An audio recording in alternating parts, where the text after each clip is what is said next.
Saudações! Esta é uma produção do portal Encher os Olhos. Eu sou seu anfitrião e hoje abordaremos com rigor o tema Conforto Divino, 5 formas de consolar com graça.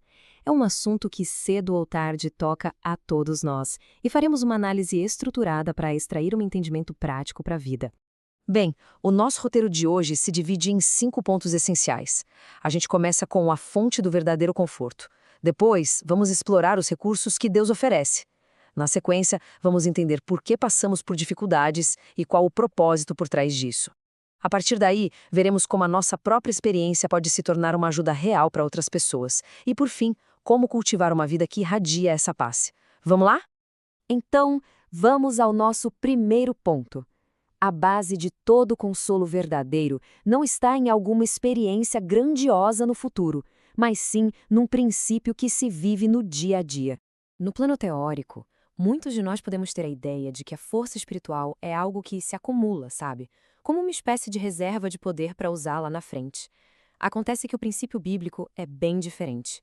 Ele fala de um suprimento diário de graça. Uma força que é presente, que nos capacita exatamente para as necessidades de hoje. O conceito que precisamos entender aqui é o de suprimentos frescos de graça. E o que isso quer dizer? É sobre ter uma comunhão diária, constante com Deus. Um ato de dependência que nos dá a força na medida certa para as necessidades do dia. O próprio Cristo nos deu esse exemplo ao buscar o Pai a cada manhã. E aqui está o ponto essencial a se reter. Uma vida de vitória na jornada da fé não se apoia em lembranças de experiências passadas, por melhores que tenham sido. Não. Ela é, na verdade, o resultado direto de uma disciplina constante, a de buscar a presença do Senhor e se renovar nele a cada novo dia. Certo, agora que a gente entendeu a importância dessa graça diária, podemos avançar. Na nossa segunda sessão, vamos descobrir de onde vêm esses suprimentos. E a resposta é de um tesouro inesgotável de provisões divinas. As promessas de Deus são vastíssimas. E elas se manifestam na nossa vida à medida que caminhamos em obediência.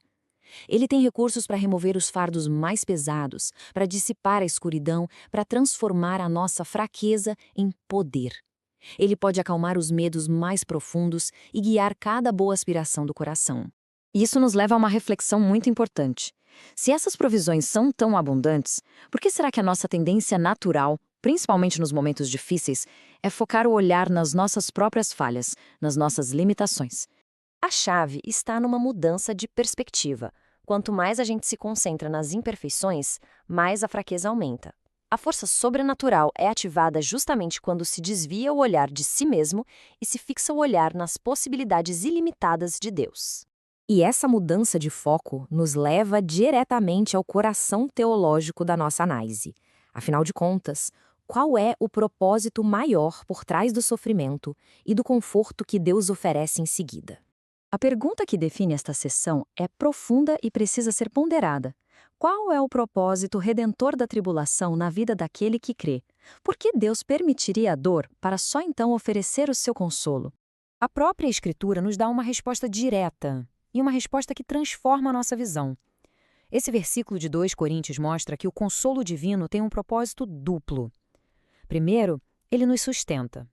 E, de forma crucial, ele nos capacita a sustentar outras pessoas. Concluímos esta sessão observando um princípio poderoso.